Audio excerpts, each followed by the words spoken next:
여러분들 29번 보세요. 여러분들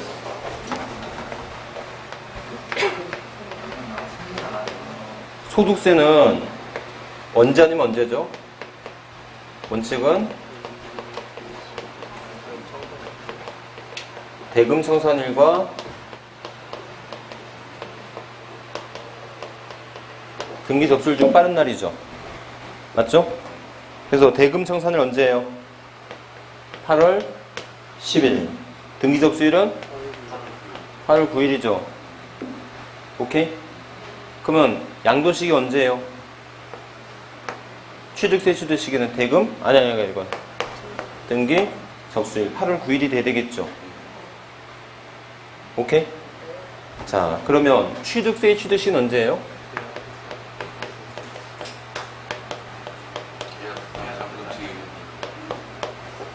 왜요?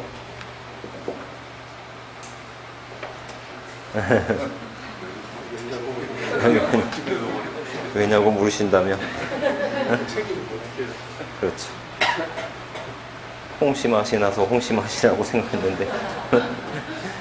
자, 여러분들 취득세 취득시기는 그렇게 하면 안 되고, 이게 객관적 취득이냐 그 외의 취득이냐 이렇게 나눠지잖아요. 맞죠? 객관적 취득일 때는 살상과 등기일 중 빠른 날. 그 외의 경우는 계약 서장의 날과 등기일 중 빠른 날이잖아요. 기억나시죠? 이렇게. 그러니까 여러분들 문제를 보면 개인을이 다음 같은 내용으로 개인인 갑으로부터 라고 표현을 한 이유는 객관적 취득이 아니다라는 것을 강조하기 위한 거잖아요. 그러니까 취득세 취득시기는 계약서상 잔금일과 등기일 중 무슨 날로 해야 된다? 빠른 날로 해야 된다라는 거예요. 이해하셨죠? 그래서 답은 몇 번이었어요? 취득세에서의 취득시기는 8월 7일. 양도세에서의 취득시기는 8월 9일. 이렇게. 오케이? 이렇게 하시면 되겠습니다. 자, 여기 31번 풀어볼까요? 31번. 소득세 법령상 자산의 양도 또는 취득 시기로 바른 것은 매매원이 무효로 인하여 소유권이 환원된 경우에는 그 자산의 당초 취득일에 취득한 것으로 본다. 오케이? 장기 할부 조건의 경우에는 소유권 이전 등기 접수일 인도일로 한다. 네? 틀렸죠? 네. 그래서 언제였죠? 등기 접수일, 인도일, 사용, 수익일 중 빠른 날. 대금을 청산하기 전에 소유권 이전 등기를 한 경우에는 대금 청산일로 한다. 틀렸죠? 등기 접수일이 되겠고. 재건축 관리 계획에 따라 취득한 부동산 취득시기는 재건축한 부동산의 준공검사일이 된다. 당초 자산의 취득일입니다. 당초 자산의 취득일. 상속에 취득할 때는 언제가 되죠? 상속 개시. 이렇게. 32번 여러분들 양도시기로 틀린 것인데 3번 보시면 수용일 때는 언제가 됐죠? 수용일 때는 대금 청산일, 등기 접수일, 수용 개시일 중 빠른 날이 되겠죠. 이거 기출 문제였고요. 34번 볼게요.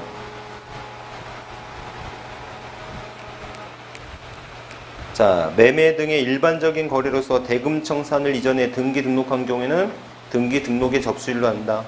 오케이. 분양계약을 체결한 자가 분양할 수 있는 모든 권리를 양도할 경우에는 취득일은 당해 부동산 분양받을 수 있는 권리가 확정된 때로 한다. 맞고요. 국가들부터 취득한 경우는 대금 청산을 취득을 하지만 개인과 매매를 수할 땐 계약상 잔금일로 한다. 틀렸죠? 오늘 양도세는 그게 객관적이든 의미든 관계없어요. 무조건 언제가 된다? 대금 청산일로 가야 됩니다.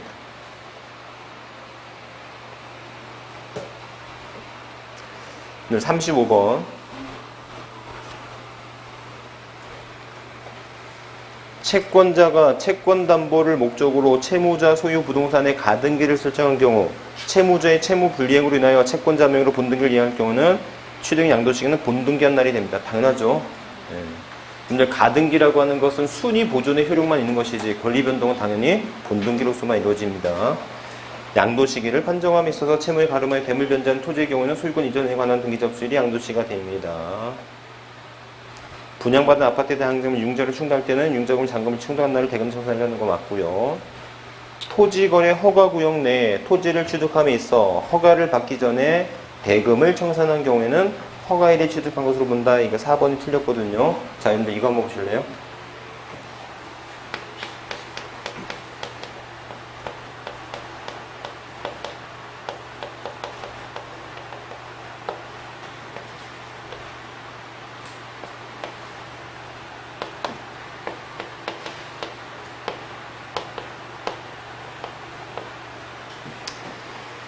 자, 만약에 우리 토지거래 허가구역에서는 먼저 뭐부터 받아야 되죠? 허가일이고 대금 청산일이잖아요. 맞죠? 이때 양도시기는 언제죠?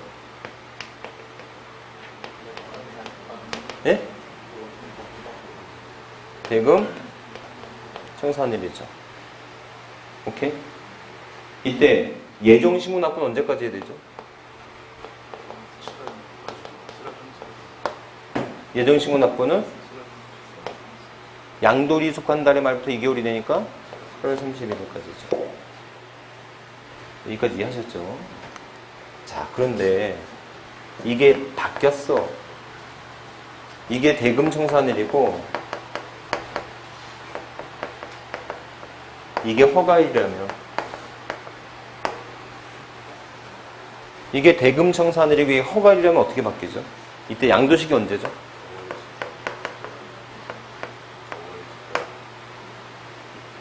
양도시기 언제 양도가 언제 취득한 걸로 봐야 되죠? 네? 9월 10일. 왜요? 유효, 무효. 무효. 무슨 무효? 유동적 무효. 허가. 유효. 언제 유효? 소급하여 유효. 오케이? 그럼들 허가를 먼저 받건 허가를 나중에 받건 권리 변동은 대금 청산일에 이루어져요. 이해하셨죠? 그래야지 논리적으로도 맞아요. 아셨죠? 이게. 하지만 이때 예정신고 납부는 언제까지 해야 되죠? 예정신고 납부는 허가일이 속한다면 무효인 상태에서 세금을 납부할 수는 없잖아요. 무슨 말인지 아셨죠? 그래서 유효다. 그러니까 절차는 이때부터 하라는 거예요. 아셨죠? 이해하셨죠? 그러면들 이때 반대의 입장에서 취득세 납세금은 언제가 되죠? 이때는 5월 24일부터 60일 이내 해야 되겠죠. 맞죠? 그럼 이때는요? 이때도 5월 24일부터 60일 이내입니다. 이해하셨죠? 설명 안 해도 되죠? 네. 취득 시기는 당연히 대금 청산일이겠지만 신고 납부는 허가일에 속한 달인 허가일로부터 60일 이내 해라는 거지. 오케이? 원래는 언제부터 한대? 원래는 대금 청산일이지만 대금 청산 후 허가를 대금 청산 후에 허가를 받은 경우에는 허가일로부터 60일이 돼야 된다. 당연히 그래야 되는 거 아시겠죠? 이렇게 했습니다. 자, 그래서 35번에 4번이 틀렸고요. 36번, 5번. 경매일 때는 등기일에 관계없이 완납일입니다. 등기일에 관계없이 완납일에 취득한 것으로 봅니다. 이렇게. 자, 그래서 양도 및 취득 시기까지 들어왔고요. 여러분들 요약집 82페이지 들어옵니다. 여러분들 이제 전적으로 중요해요. 우리 다음 주까지 시험, 다음 주에 우리 1세대 주택 비과세는 했잖아요. 제가 보충 안 했나요? 그러면 다음 주에는 점심 먹고도 해야 되겠네. 맞죠? 네, 점심 먹고도. 우리 학원만 보강을 안 했구나. 네? 네. 나 다 했는 줄 알았는데 갑자기 힘이 빠지네. 자,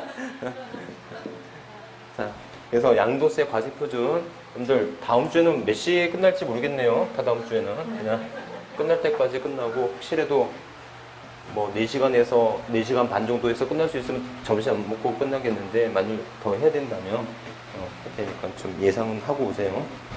자, 여러분들 과세표준인데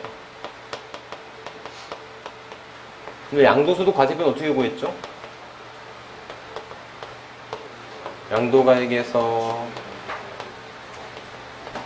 필요경비를 빼죠. 필요경비는 크게 취득가액과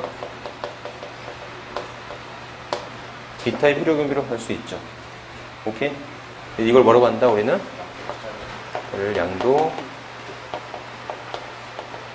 차익이라 하죠. 양도 차익에서 뭐 차감하며? 장기 보유 특별 공제를 차감하면 양도 소득 금액이라 하죠. 양도소득에서 양도소득 기본 공제를 빼면 양도소득 과세표준이라고 하죠. 아셨죠? 그래서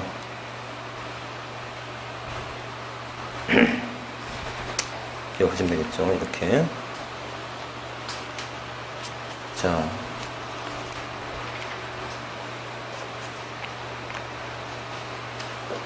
기억하시면 되겠고요. 자, 그래서 순서 먼저 다시 한번 양도가액에서 뭐 차감하면? 양도가액에서 필요금이 차감하면 양도 차익. 양도 차익에서 장기 보유 특별 공제를 차감하면 양도 소득 금액. 양도소득 금액에서 양도소득 기본 공제를 차감하면 양도소득 과세 표준이 된다. 아셨죠? 여러분들 절대 주의할 거, 자, 절대 주의할 거 뭐냐면 순서.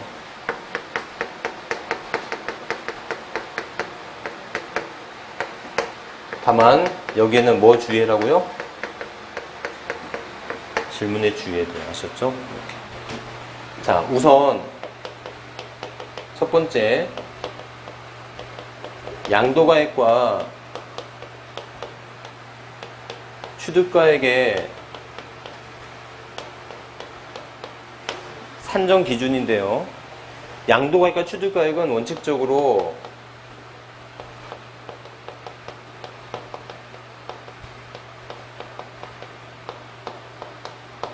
무슨 기준이 돼요? 쌍방 동일 기준이어야 된대요. 쌍방 동일 기준. 그래서 쌍방 동일 기준이라고 한다면 양도가액이 실가면 취득가액도 실가해야 되고, 양도가액이 기준시가면 취득가액도 기준시가여야 되는 거예요. 무슨 말인지 아셨죠? 그래서 쌍방 동일 기준으로 가야 된다라는 거예요. 다만 예외적으로 추계로 해야 되는 경우가 있단 말이에요. 추계로 해야 되는 경우가 뭐가 있다? 추계 방법은 매, 감, 환, 기 순서로 간다라는 거예요. 아셨죠? 그래서 자, 양도가액은 원칙은 무슨 가액이에요? 원칙은 실가로 하는 게 가장 우선이에요. 하지만 예외적으로 뭐가 가능하다? 예외적으로 추계가 가능하다는 거예요. 추계 순서 어떻게 적용하는 거예요? 추계 순서는 매, 감, 기. 뭐예요? 매, 감, 환, 기. 이렇게 돼 있어요. 매감기, 매감, 환기 이렇게 돼 있어요. 그래서 다시 한번 기억하지만 추계를 할 때 중요한 건 뭐 기억해라? 추계 순서 먼저 해야 돼. 그래서 추계 순서 해대에 또 하나 이 환산가액은 양도가액에 적용하지 않고 어디에만 적용한다? 취득가액에만 적용한다. 이해하셨죠? 그래서 자 환산가액은 양도에는 적용하지 않고 어디에만 적용하는 거예요? 취득가액에만 적용하는 거예요. 아셨죠? 이 정도 개념들 기억하시면 됩니다.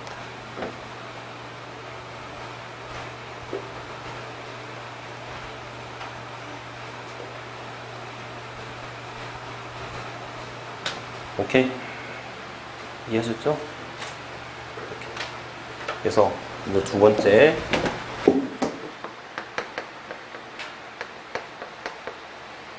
추계 순서 정의. 자, 세 번째. 그러면 이제 양도 차익을 구하는데 양도 차익은 양도가액에서 취득가액도 차감해야 되지만 모두 차감해야 돼요. 기타의 필요경비도 차감해야 되는데 이 기타의 필요경비는 크게 무엇과 뭐로 나눌 수 있다? 자본적 지출과 양도비용으로 나눌 수 있다라는 거예요.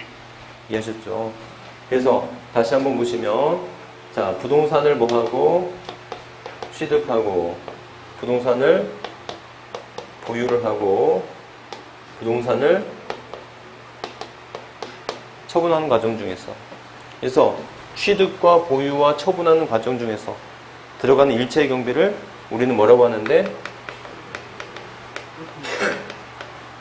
필요경비라고 하는데 오케이?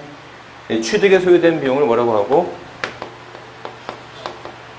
취득가액이라 하고 보유하고 처분하는 데 들어가는 경비를 기타의 필요경비라고 했었죠. 오케이? 그래서 이런 취득가액에 뭐 해야 될 게 있고 취득가액에 포함해야 될 게 있고 포함하지 말아야 될 게 있고 기타의 필요경비에 뭐 해야 될 게 있고 포함해야 될 게 있고 포함하지 말아야 될 게 있잖아요. 아셨죠? 오케이? 그래서 정말로 중요한 게 세 번째 꼭 나온다고 보는 게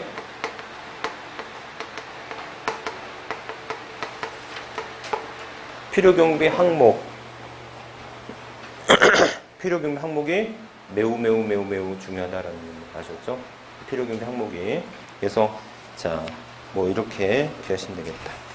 그래서 여러분들 요약집 84페이지 가볼게요.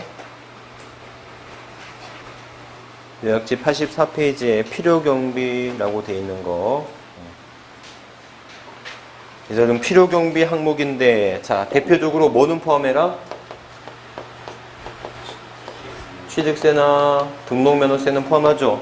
하지만 절대 포함하지 말아야 될 거 뭐 포함하지 말아야 돼요? 상속세, 증여세 안 돼요. 특히 상속세 안 되는 거 기억하시고요. 그 다음에 여러분들 재산세나 또는 모두 안 돼요. 종부세도 안 돼요. 아셨죠? 그 다음에 자 중요한 거 뭐 포함하죠?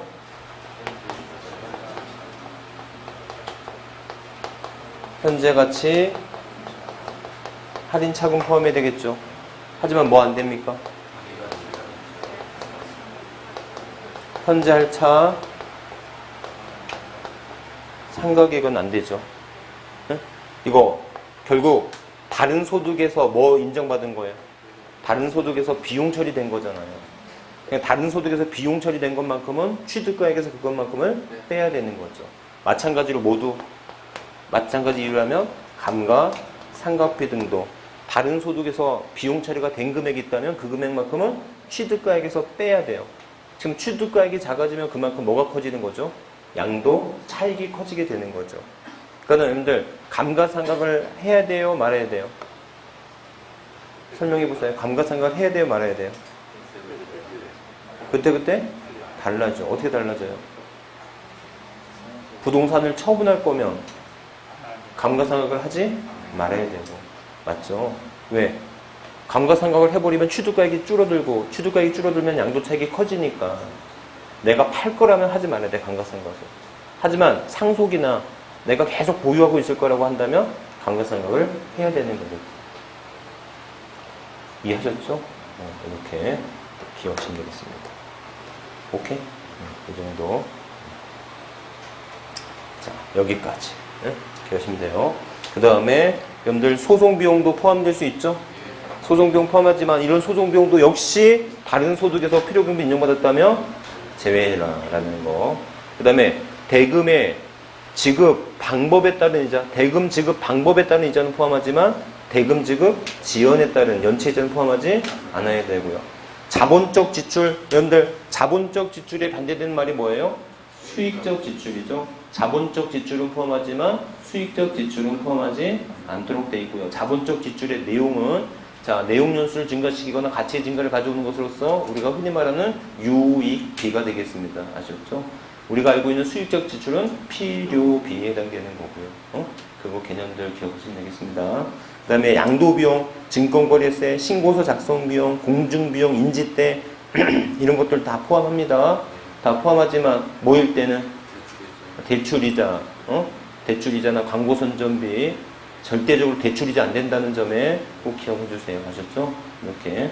그래서 필요경비 항목에 포함되는 건지 포함되지 않는 건지 다시 한번 기억하시는데 우리 시험에서는 여러분들 이게 가장 힘든 일이라고 보시면 돼요. 현재가 차린 차금은 포함하지만 현재가 차린 차금 상각액이나 감가상각비는 뭐 하지 말아야 된다? 포함되지 말아야 된다는 점 기억하시면 되겠습니다. 아셨죠? 그래서 다만 여러분들 이렇게 취득가액이 매감 환기가 적용되면 취득가액이 매감 환기가 적용되면 기타의 필요경비는 뭘로 해야 되죠? 필요경비 계산 공제로 해야 됩니다. 필요경비 계산 공제요. 그래서 필요경비 계산 공제 거기 페이지 요약지 85페이지 별표 필요경비 계산 공제 요약지 85페이지 별표 토지 건물일 때는 얼마예요? 취득 당시 기준 시가의 3%. 근데 여기서 중요한 건 3%가 중요한 게 아니야. 어느 당시? 취득 당시. 그게 1번. 워딩을 정확히 하자면 취득 당시. 그게 더 중요해요. 그 다음에 무정권. 취득가액이 아니라 취득 당시 무슨 가액에? 기준 시가액.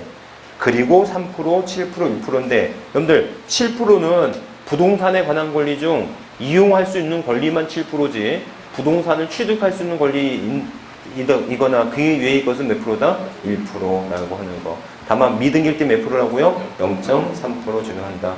다시 한번 필요경비 계산공제는 무조건 외우셔야 돼요. 필요경비 계산공제 무조건 외우시는데 취득 당시 기준 시가액 절대 취득가액의 3%가 아님에 주의해야 돼요. 취득 당시 기준 시가의 3%지 취득가액의 3% 그러면 안 되고요. 자, 3%, 7%, 1%인데 부동산에 관한 권리 중 이용할 수 있는 권리가 7%인 거지 취득할 수 있는 권리는 몇 프로다? 1%입니다. 어디에요? 어딘가에게? 취득 당시 기준 시가예요. 그래서 여러분들 네 번째 마지막 네 번째 뭐까지 해라? 필요경비 계산 공제까지 암기를 꼭 하셔야 돼요. 아셨죠? 근데 여기서 최소 2문제 나옵니다. 아셨죠? 그래서 여기서 2문제 나와요. 여기서만 2문제 나옵니다. 아셨죠? 이렇게. 그래서 오늘은 그냥 여기까지 정도 하시고 문제 다음 주에 정리 다 하고 문제 같이 한번 풀면서 다시 한번 복습을 할게요.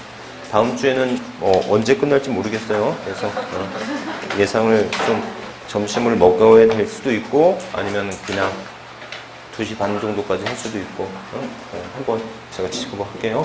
여기까지 할게요. 수고하셨습니다. 네.